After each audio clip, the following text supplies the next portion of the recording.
let's try to go live. Cool. My body's ready. OBS styles. Exactly. I don't Yeah. think everybody is ready, but my mind is. Yeah, we are My- in direct. Hello, guys. So really happy to have you tonight and today. So hello, Ash and François. Yep, yes. How are you Hi, guys? everybody. really, really cool, really fun. Yes, it's okay. I'm very fine. Yeah, same. Super good. Yeah. It's Yeah. a Monday. It's a quote unquote holiday here in America. Um, Oh, I think it's Memorial Day, so it's like we're honoring soldiers and stuff from past wars and stuff. So, okay, but cool. that means that people don't work. Well, I work always, but yeah. Yeah, So today is a nice day. So the weather's really great too. So yeah. I'll probably look at it. Yeah. I think in freelancing, we always work, even when the day is not for working. So it's always like that. I think it's a journey for us to work just every time, Yeah. and yes, it's we get used to it, and Yeah. so yes, it's a topic. I think. Yeah, it's harder to stop than start. Yeah, Yeah, absolutely. And thank you for having us. Appreciate it. And thanks to everybody that's showing up. So, Yeah, yeah. thank you. Thank you for coming, guys, and thank you everybody in the chat. Today we will do like a passage behind the scene, sort of talk where we will talk about your latest film. Everybody in the chat, feel free to be active if you have any kind of question related to the film or anything that can come in your mind. Feel free to type it on the YouTube chat. Uh, I will have an eye on everything. cool. Excellent. Excellent. So how should we start it? I mean, should we talk about the origins of how it became or Yeah, definitely. I think we will start by the origins, and then I have some question that can lead Okay. the talk, mostly about the lost part of the Passage movie. I was really curious about all the shots that you didn't put in the Ah, movie. okay. Yes. Hmm. Yes. You want to talk about our failures already? Damn. It's cold. Well, Francois, you want to maybe because it started with you reaching out to me. Yeah. So, Yeah. Right. yeah. So yeah, originally I reached Ash uh, simply because I really like what he do in his work. I know him for I've been knowing him for 2 or 3 years, I think. And yes, I personally I always felt close to his influence, and yes, you know what I mean.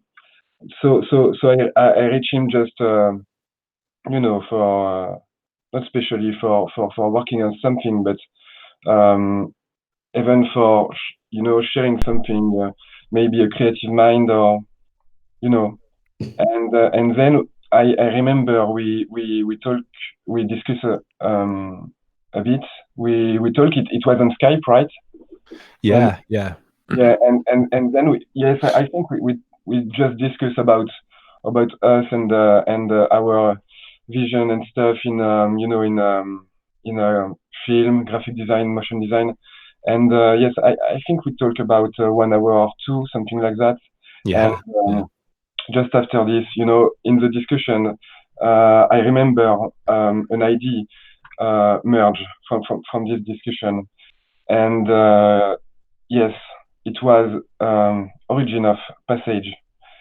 And maybe you want to continue this story, Ash. Sure. Yeah, yeah, definitely. I mean, it was great because we're living in such a great time now because of the internet. It's allowing us to connect. So, yeah, Francois had reached out to me, and I hadn't seen No Signal up until then. So I watched No Signal, which is a short film that he made, and it was just really stunning, very beautiful work.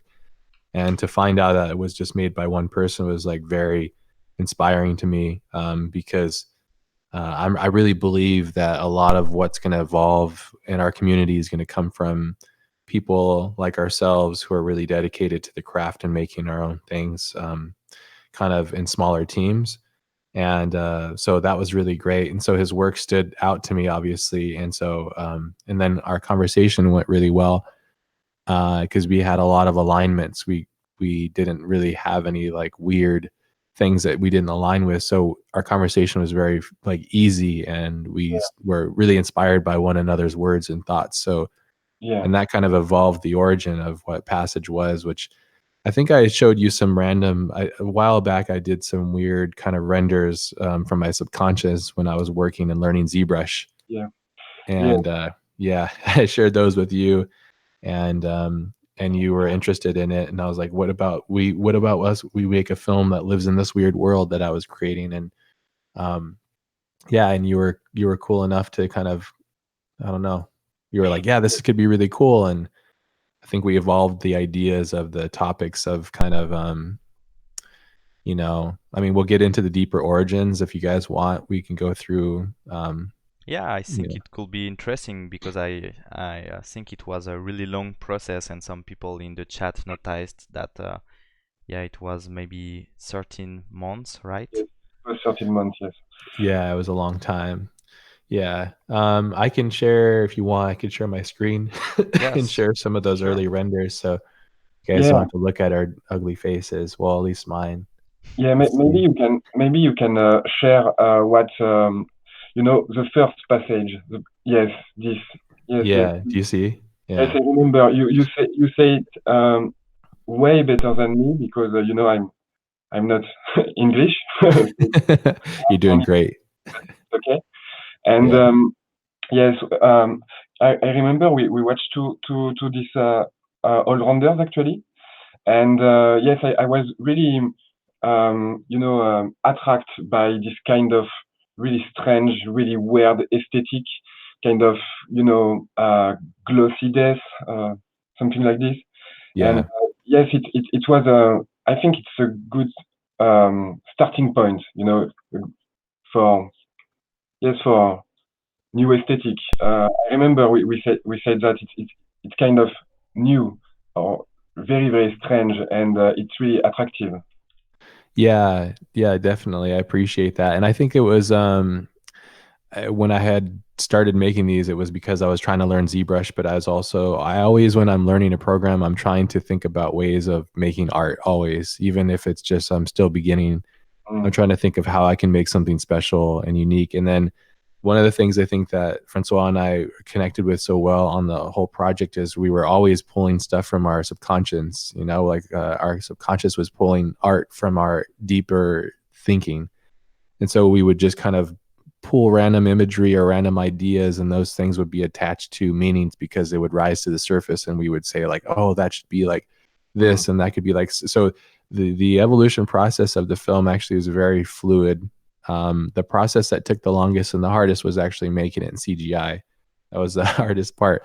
But the process of creation, I think if we could have made it at the speed that we created it in our minds, it would have been done in a month or so. yeah. But yeah, so here was some of the early stuff, and these were just like random renders that I had done in Octane from a sculpt that I had made in ZBrush, trying to learn how to use ZBrush again. So That's really interesting that you show it because I follow you and I saw this render by the past and noticed that they were called passages, and yeah, I was wondering if they were related with passage. yeah, I think we changed the name because Passages was more like an idea I had, but then that was me to do something solo. When Francois came in, I felt like it was good for us to make it our own together, and so I think that's why we changed it. I could be Mm, wrong. I can't remember, to be yeah, honest. too. Yeah, but these were some of the old original renders and stuff. So yeah, it was fun.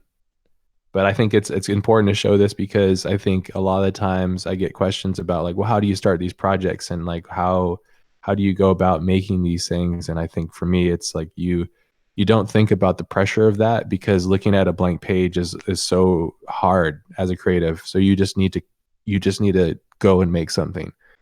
And even if you're just making like a sculpt, or if you're just drawing something, even if your drawings just suck, it's okay, because you just have to go and do it. Eventually it evolves into something, you know? So, and so many times during the process of creating this film, we failed many times. And I think, I mean, Francois can probably talk about that too, as well. As like, there's a couple of shots that, one of the shots we didn't even finish until 3 days until the film was supposed to be done. So, yeah.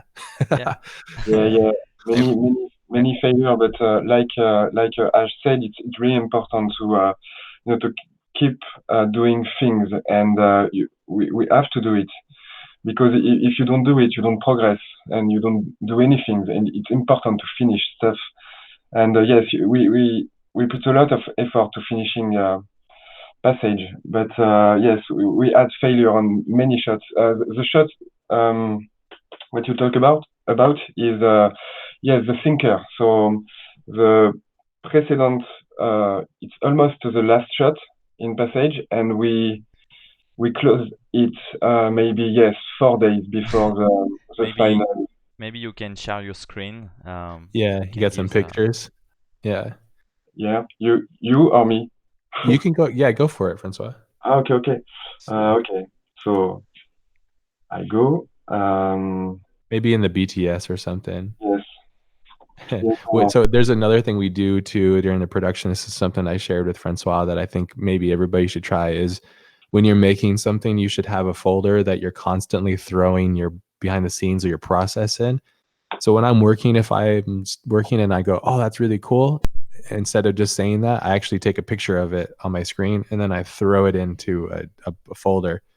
At the end of the process, we had almost 900 images after 13 months of working on stuff. So we had a huge timeline of all the work that we had done, instead of it getting lost, you know, because it's so easy to get things lost, you know. And I know how much our community loves seeing process, because we're all creatives ourselves. So we like to know how things are made. So it's just a cool thing. Something like another tip that I learned along the way. Yeah, and I feel that Passage is really particular because you have even like half things you can see in the film and half things you must see in the behind the scene and making of. Yeah, thank you. Do you see my screen? Yeah. Okay, cool. Yes, it's BTS, okay, but okay, I try to open it properly. Cool. So this is the thinker. The almost the last pass on the thinker, but originally it was really different. Yes, we did this 3 days before, yes, before the final release. So, but maybe I can find yes, Some of the original ones. older BTS of this. Yeah, got to give a big thank you to Philip from Rensolve as well. He helped us render the film, and we couldn't have rendered this scene without his help because it was huge. So I think it was like he had 2 machines with 8 2080 Ti's running nonstop for 4 days or 5 days or something, just for that one scene. It was like they're like 10 to 15 minutes a frame, even with all those cards. So yeah, he saved us in the film. Always Okay. nice to have friends and Yeah. Yes, okay, I got something. Yes, so originally the thinker, the thinker was like something like, yes, like this, or maybe I can Yeah, like that. go, yes, something like with crazy stairs. I just have one question related to those scenes, and it come from the live. Pedro is asking, how did you come up with those shot ideas? Did you have some drawings before, or did you experiment in 3D? You want me to do this one, Francois, or you got it? Yes, totally. So yes, we draw, as you see. Look at that art. Look at that sick art. Yes, it's really sick. It just, drawing is just for us to, yes, to put ideas together. But it's not important to get a right, a right draw, a good and beautiful draw. It needs to be useful for us, and so we draw everything. Yeah, that's the film Before. right there. Yeah. Yes, the process. I think it's an important process to sketch things because when you're able to sketch, even it's ugly, it's like you really think about your concept. It's if you don't have a good idea, I think you can't sketch it. Sketching ideas, it's really important to get it, really get it.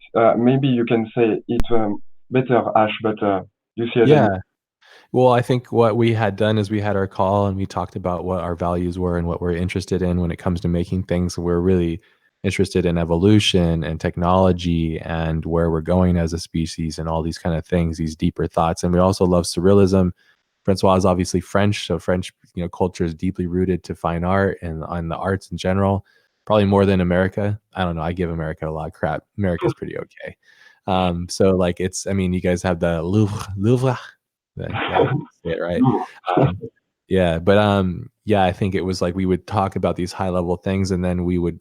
I think the thing what you did is we went away, we talked, we went away on our own. We drew out the film what it was to us in those little thumbnails that Francois was showing, and then from there we came together on a call and said, "Oh, this would be cool here. We should try this." And because Francois and I are artists and we know how to see things finished, we were trusting in one another because we're like, oh, even though it looks like a really shitty drawing, we knew that it was going to be this amazing thing once we were finished with it. So we had a lot of confidence in the production, even though it was like from a rough sketch. So everything comes from an idea that comes from the subconscious, from the idea of imagination. It rises to the surface with these little crappy sketches. Those little crappy sketches get evolved and evolved and evolved and evolved into an iteration upon iteration upon iteration until you see the final thing. So it was very common for us to work on a file with 20 iterations, basically. So until it was done. So That's really great because between artists you can feel the potential of the ideas. And I just have one question from the chat.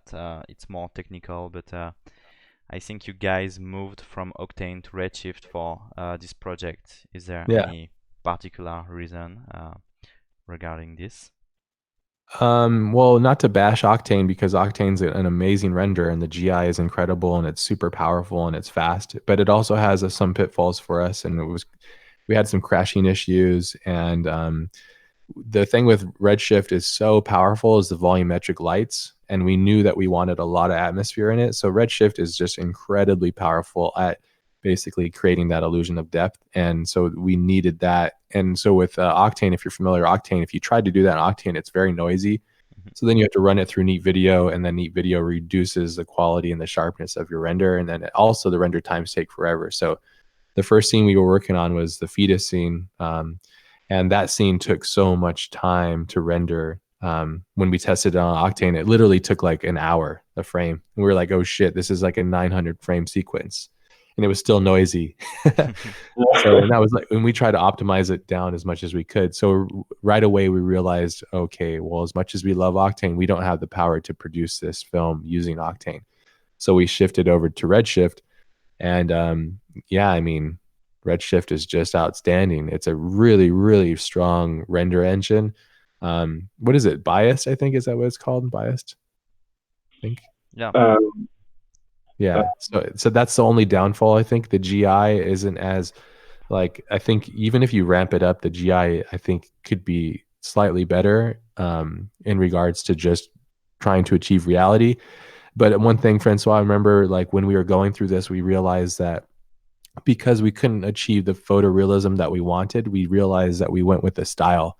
So we started looking at illustrations rather than renders. And so right in the middle of the process, we were like, we can't achieve photorealism, so we're going to try and achieve like a style, basically. So we looked at a lot of painting and illustrations to see how we could take the film and make it look more like an illustration rather than trying to achieve reality. And that's what kind of evolved at the final, is we wanted it to feel like a moving painting, almost like a hybrid, not photorealism, just right in the middle. So yeah. Yeah, and I just showed all the thing concerns the thinker. So yes, maybe I can, but the thinker was originally this.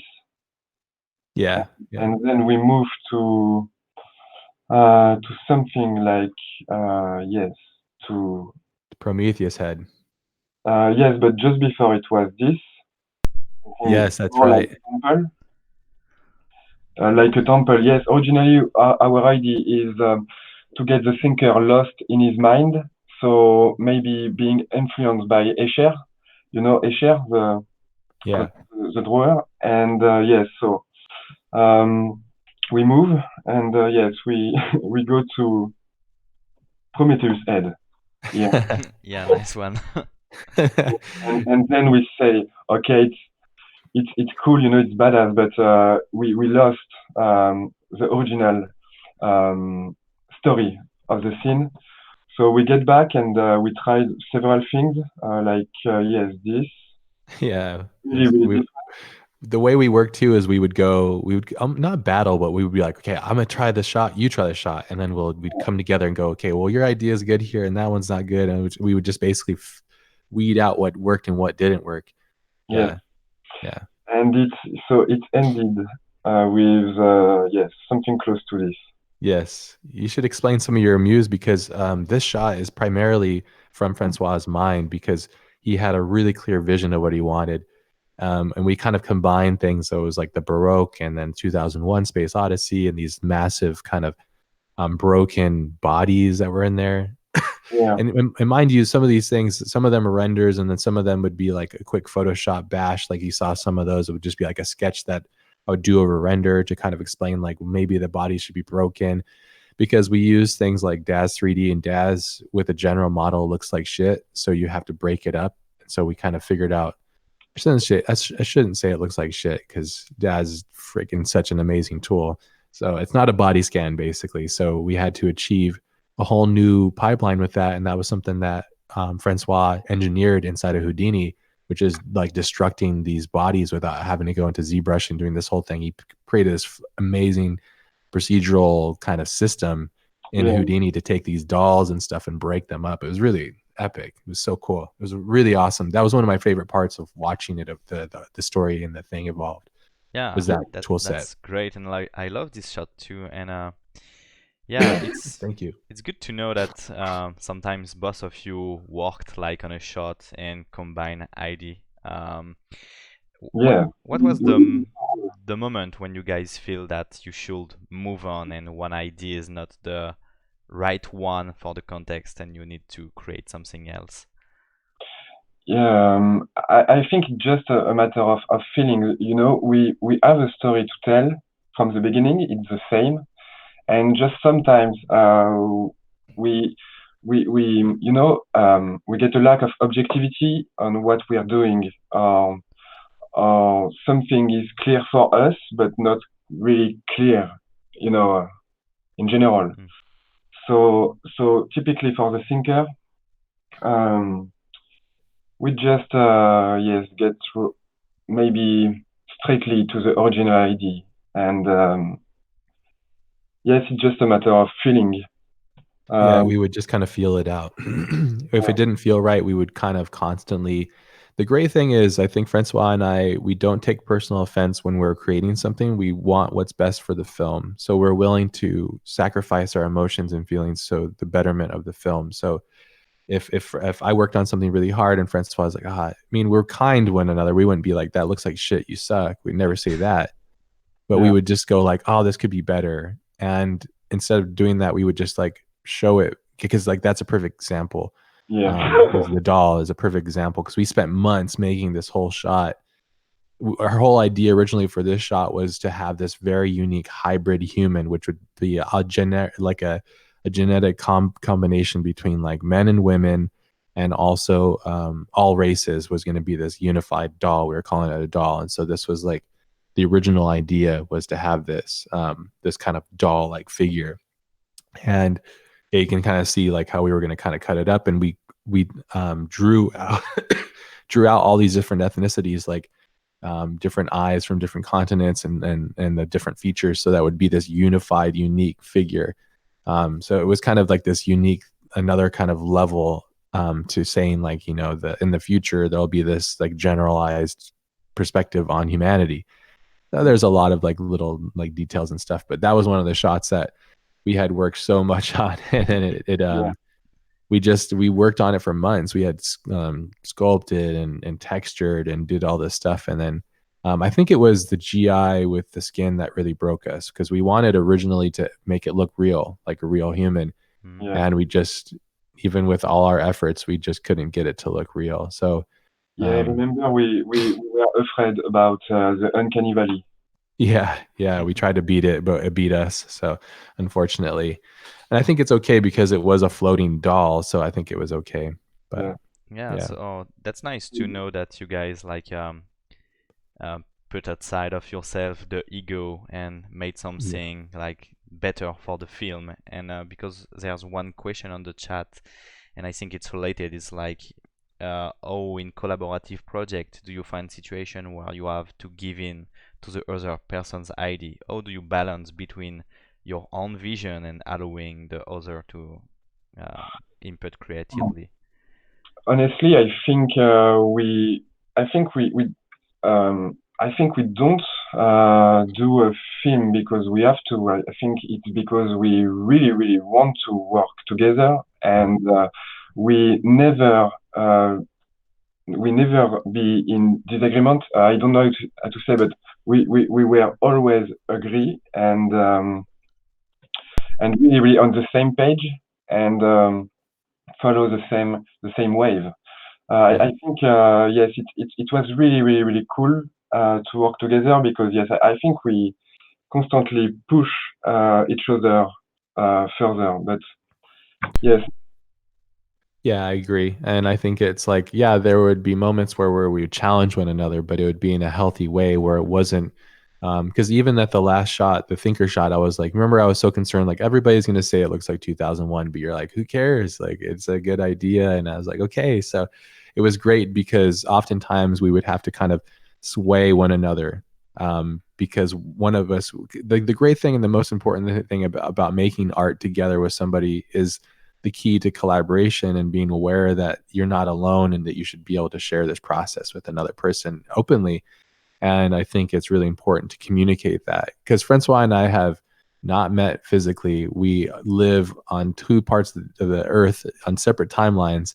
And so it's kind of there's a lot of pitfalls that could happen, but generally we would just try to avoid any kind of conflict and just work hard towards it. And I think the thing that really resolved any kind of bad feelings that could have existed was that we both loved it, we both wanted to do it, and we both worked really hard and dedicated a lot of time and sacrifice from our normal lives to get this done. I think if one of us was not working on it or was being lazy or something like that, I think it would have caused a lot of problems, but it didn't that way. And I think we both really loved it and wanted the best thing for the film.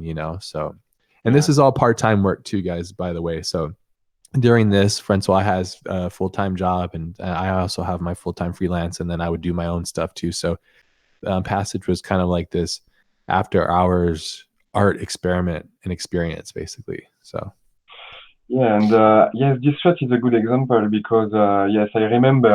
I yeah, don't remember when, but I remember we finish it and then we do a call. We did a call and say, okay, it's shit.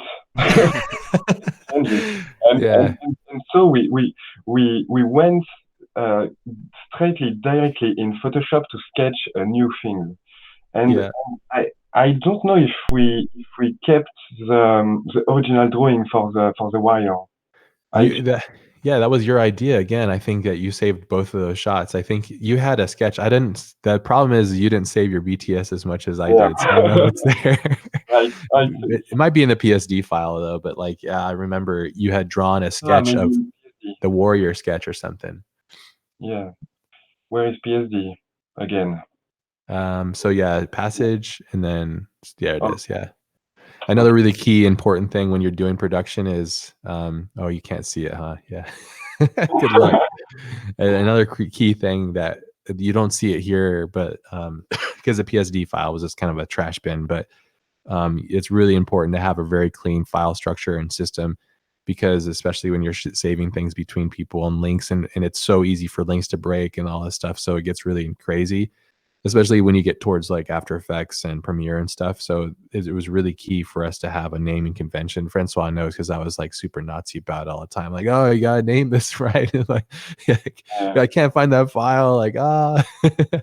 But it's so easy when you're working. You don't want to like think about that. You just want to like, I made art and then buy, you know. So maybe you can share your screen because I can't see PSD, and it will be really cool to see this sketch again. yeah, let me see if I can find it. Yeah. Let's see. Share screen. Yeah, thank you all for being here though and taking an interest in this. I hope that it inspires you guys and gives you guys some help. Did you save it in the PSD file?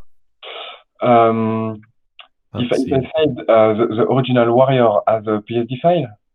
Yeah, I don't see it. Oh, here's some old renders too. There's the old original Thinker. Yeah. Yeah, see Good. that. I ended up remodeling these are all old stuff, but I ended up remodeling the head in Fusion, which is kind of funny. Okay. I certainly I remember you drawing it. Yes, and I certainly keep it because it's lost now, forever lost. It's maybe lost forever.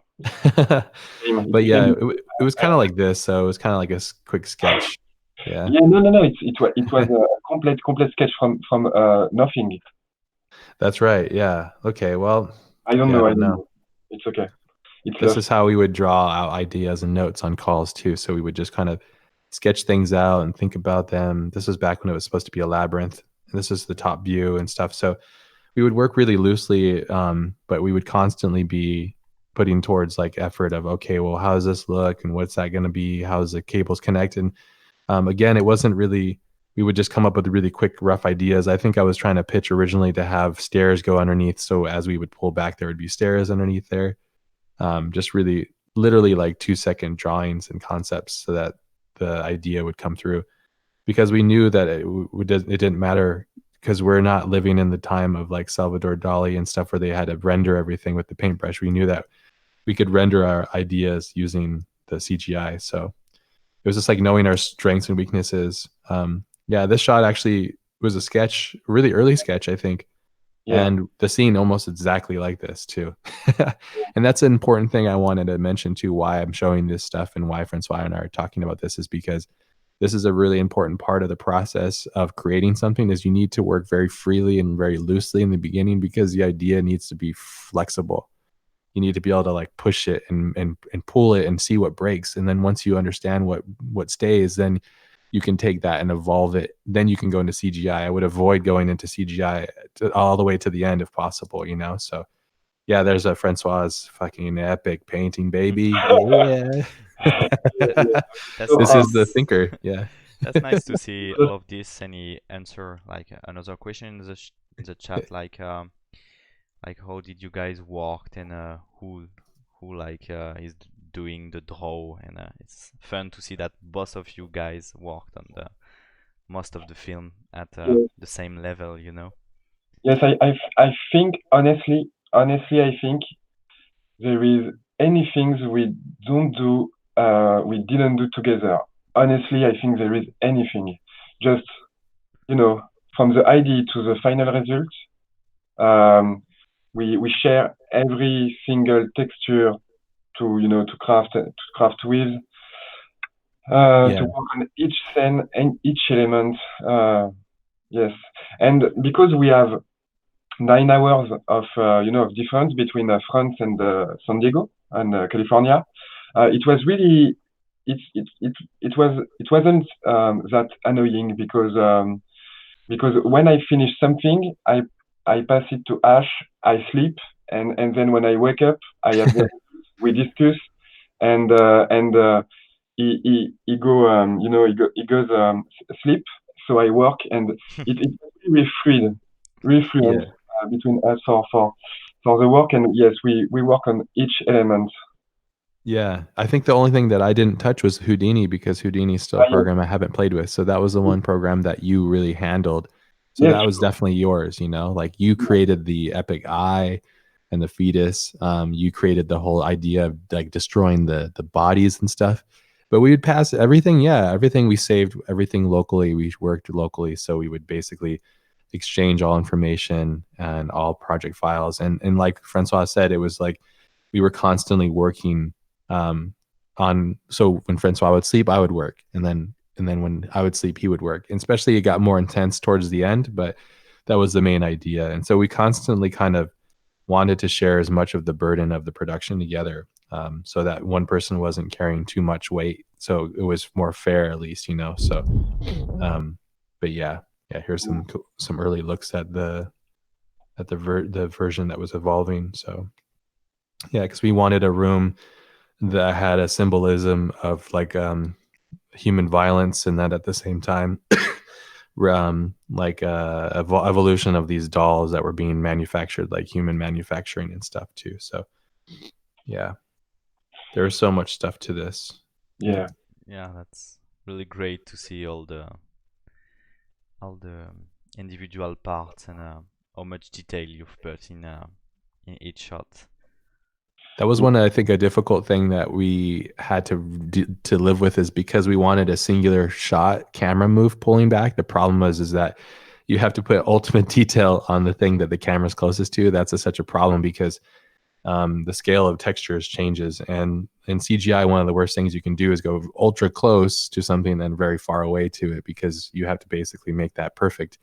So we had no choice, basically. So every time we would work on something, this is a excuse me, a viewport of the Empire monitor, and this monitor was textured using Substance Painter. You can see it here. But because we had to go so close to these things, we had to make them as detailed as possible. So I think I wanted to cheat it a lot and not have to do all this work, but we had no choice. So we had to do UVing and all this shit that really sucks. So Yeah, but that's fun because I see that some details were like not visible. I guess the Yeah. sort of star is not visible directly in the film. yeah. Yeah.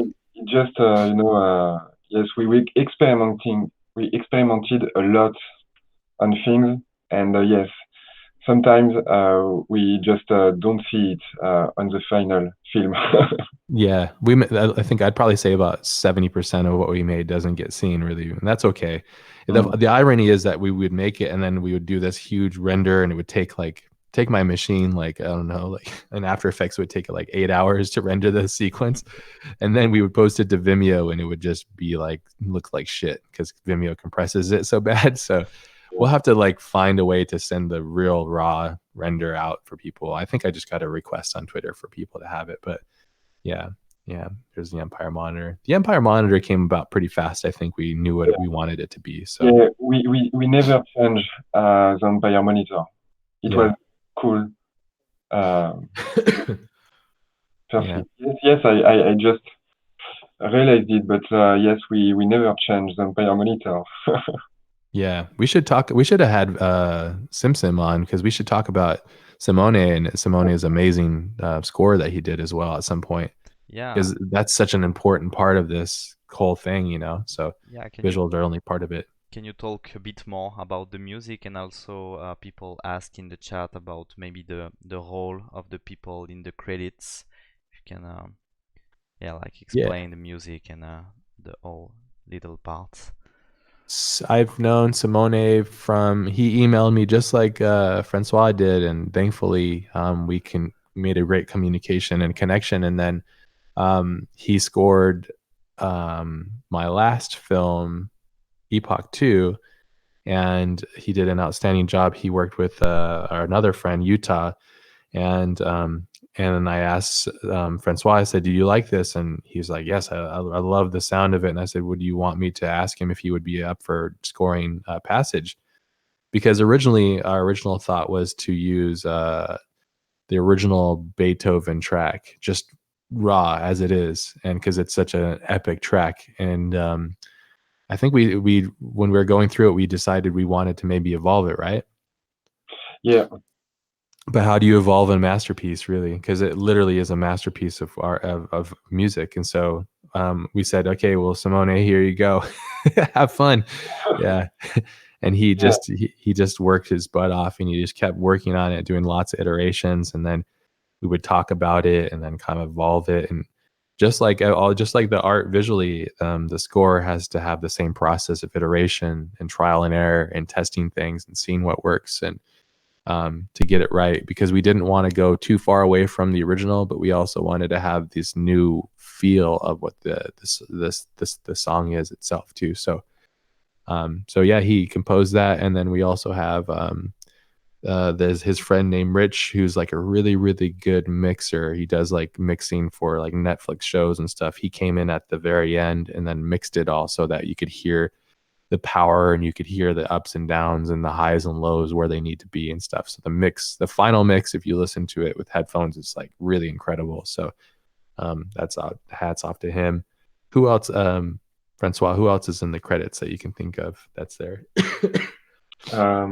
What? Sorry? They were asking about all the people that are in the credits for the film. Okay. There is yes, I think that's all. There is Philippe Lakis. Yes, yeah. So Philip's from Rensolve, so RENDSOLVE.com, I think, Rensolve.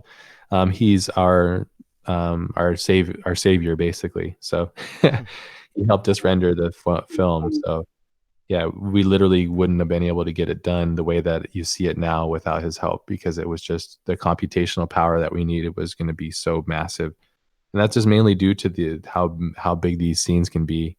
I think the Thinker shot was like crazy VRAM or something. There was like, I can't remember. Yeah, there was some crazy. That was a nightmare. Getting that one to render was a nightmare. So Yeah. but we did it, so I'm happy. Yeah. I'm gonna take a nap after that, but I haven't slept since then. Really, like haven't had a solid sleep yet. So Yeah. I was on French time zone. yeah, I'm on the French time zone. I end up working till like 5 a.m. here. So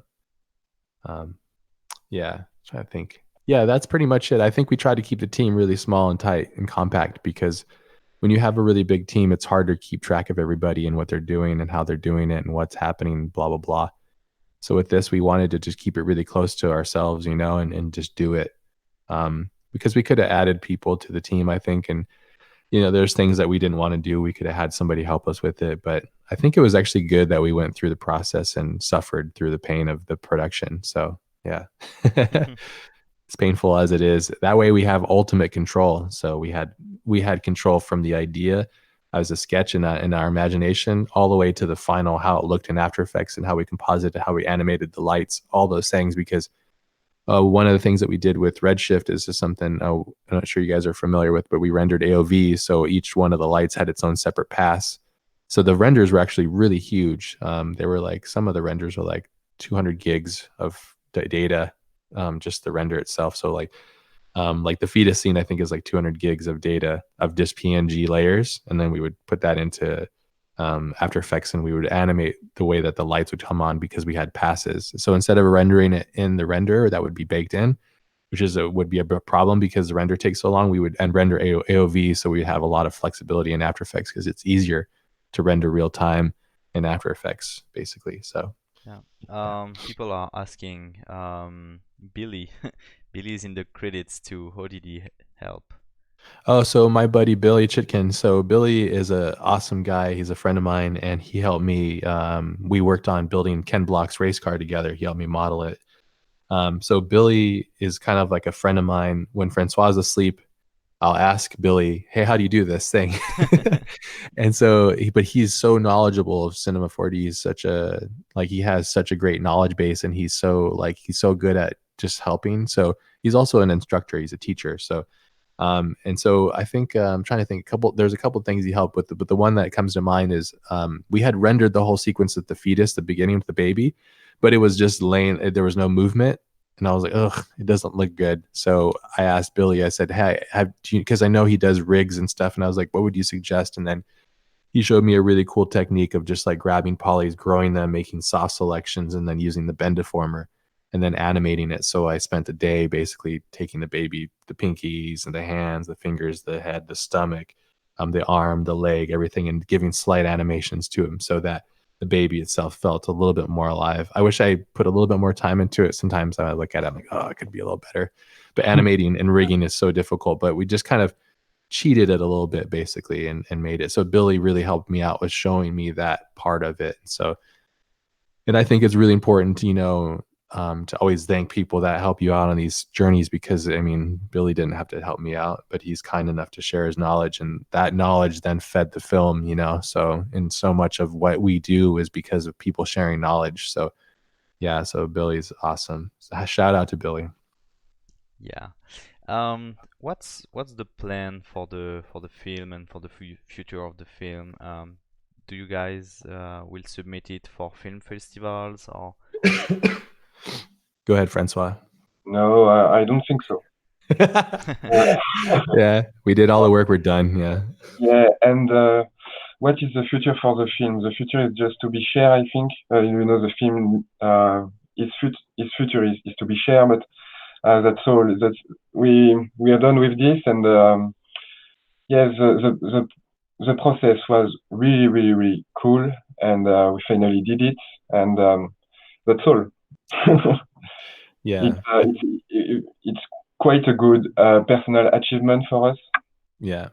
I think we're bad business people. That's what it is. We're not, I think we never made it with the intention like, oh, we hope we make a movie out of this or something. We never did that. So I think the intention is very pure from an artist standpoint, that we just wanted to make something to share with the community, really. And we also wanted a personal achievement. Like three of us made this really fundamentally, the core of us, and that's a real achievement for us personally.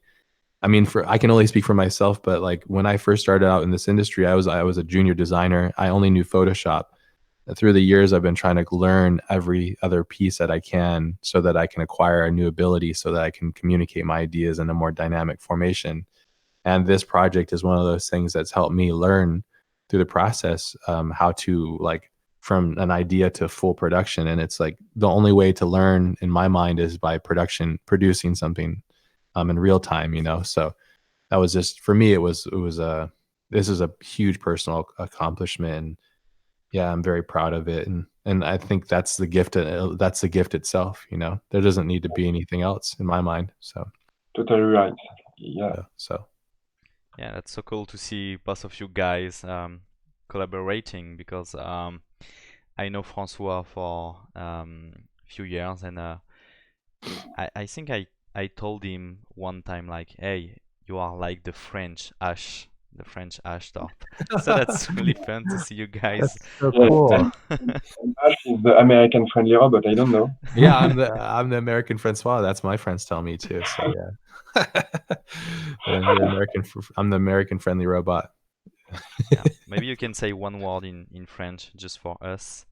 Me? Yeah. Oui, oui, bonjour. Le frigidaire or whatever. Frigidaire. Yeah. Le frigidaire. Yeah. Le Louvre, le crêpe. I know how to say crêpe. Yeah. I went to Paris with my wife last year, I think. Yeah, it was beautiful, man. You guys have such. I mean, I only got a chance to see little bits of France. I really want to go see the countryside when I go out there next time. But it's such a beautiful place, man. Like, it's so there. In America, all of our culture is very unique and it's very new. But in Europe, it's crazy from an American that's raised here to see that depth of culture and age. It's really, yeah, it's so deep, man, so deep. So yeah, I think honestly, it's inspiring for us, but we live there, so it's yeah. it's just the opposite. For me, US is wow. It's Yeah. a film, it's a movie. A real time movie, not Redshift. It's a real time movie. It's so awesome. And It's really big here. We have a lot of nature here. yeah. Nature is awesome, and yes. We're very blessed. Yeah. Yeah, so we have a little bit more question if you guys have the time to answer. Yeah. Thanks. So the French monkey is asking, like, Hey, French monkey. how long did the whole process take from start to finish? And I guess the question is like, how many time per day you were working on, as it was not a full-time project? Mm. Oh, it depends, but for me, when I got a full-time job, it was maybe 4 or 5 hours per night, and then it was like uh, 10 hours a day, I think. Yeah, about the same. Yeah, it would fluctuate though. Some days we would be really busy with our own personal lives, or we would go on vacation or something, and then we would go like a week without really working on it. One of us, and then the other person would work on it like full time, and then we would come back like, oh shit, like we got to get back. And so it was a very yeah, like when I would put a full day in, it would be like a 10, 12 hour day, normal day. And then when I was working on other things, it would be like, sometimes like 2, 3 hours a night, and then sometimes 5 hours. It'd usually be like passage time for me would usually start from like 10 p.m. until about 4 in the morning. So that would be like passage time. And then I'd go to sleep and then work on client stuff through the day and then have family time. And then I would work on the passion project at the end too. So, and when do I sleep? Not a lot. And when do I do it? Not often. So yeah, Mm. but there's a lot of work to get done. So there's a lot of goals to get accomplished. So yeah, I guess I'll sleep when I'm dead, and that'll probably happen sooner than later because my lack of sleep. Yeah, Yeah, but I mean, this type of work just it takes so much out of you emotionally and mentally, and it takes so much to get the work done. So you just unfortunately, it's just a matter of sitting down and getting the work done, and that's what really defines the final process. So yeah. mm. Yeah, no, and of course I mentioned the question, but I didn't mention yet all the people like saying thanks for making the film and Mm, that they thank you. enjoyed it a lot, and thanks for all the inspiration you gave to people. Thank you for the love, everybody. Yeah, Yeah. We hope that, I mean, we have no control. Once you release a film, it's not yours anymore, really. So you have no control of how people react to it. But we thought people were going to hate it, honestly. We were laughing. We yeah, thought like the social justice warriors and all the feminists and then feminazis and shit were going to attack us, to be honest. So it's nice that we didn't get blasted for it, because the internet's quite weird now. So but yeah, it seems like everybody really appreciates it, and whether they understand it or not, they appreciate the craft, which I think is means a lot to us because we spent so much time trying to yeah, get the film to where it needed to be. So yeah. And it's fun because I remember we honestly thought um, people will hate the film. So we finally, I truly remember, so we finally finished it for us. And yes, it's cool to see, people um, who understand the film, understand the scene emotionally, I think. I mean, and yes, it's so important, so cool. yeah, thank you guys, appreciate it. Glad Yeah, you liked it. yeah, Yeah. it should be hard like on a more than 1 year project to stay like humble and like don't. I think we always like have worst opinion about our work than people will receive it. So we are Yeah, often hard with ourselves. yeah, Yeah. maybe. Yeah, maybe. Yes, it's a process, I think. But Yeah. Yeah. I think it's normal to not like your art. So I think mm, it's actually good. I think it's a fine line. If you don't like it too much, then you become depressed and then you don't make great work. It's like you have to be right on the edge always, like, because if you say that you're the best and you think you're the best and you're actually not learning, yeah, because why would you learn if you think you're the best, if you get satisfied too fast, but by your work, it's you stop to learn, and it's bad. Yeah, and I think that's really an important thing that I mentioned earlier, but I think it's really important to not do personal projects only alone. I think it's really important to have somebody there to share that journey with. There's something I wanted to also share, if it's okay. There's a this is something I think you guys might like. For those that are curious, is when we were working on the beginning of the film, we had created a color timeline. This is something that I learned from watching my Pixar books. I actually learned this from Pixar books. I think it was like Finding Nemo had a really great story told in color. So anyways, we knew that we wanted to have the story in color. And when we first had like the basic idea of the film, we had it all in this is all out of order because we actually changed the edit a bit through the process. We had done 47 renditions of the edit. So we had 47 different versions of passage with different alterations. But anyways, what I wanted to show and the importance of this stuff is that when we made this, we were kind of thinking about how to introduce different colors and when to introduce them and why and the colors. And also we looked at a lot of films and studied a lot of how films looked, the grading process, the color, saturation, just the overall feel. So when you see passage, when you wonder how the colors were made and stuff, it comes from a color timeline, and the color timeline tells the story. Originally we were going to do red, but it looked too like violent, so we changed it from red. But most of the shots actually follow almost exactly the same color palette too. So it was just something I wanted to share with you guys because I think it's really important. This is another part of the process that we had to do in the very beginning before we shifted into doing color and stuff too. So, and these are things that I don't think Francois and I had ever done prior to this, so it was something that we were learning through the journey of it too. So, and you can obviously see a lot of like inspirational films that we really like 2001, and then Mad Max Fury Road, and a lot of Tarsim's films like The Cell and Alien, and also 2001 again. So yeah. Yes, Yeah, pure it's film. pretty great. And there's a question like, is there something along this process that you've learned from yourself apart from the technical stuff? Go Oh ahead, yeah. Francois. Yes, I learn a lot, really a lot. Yes, really.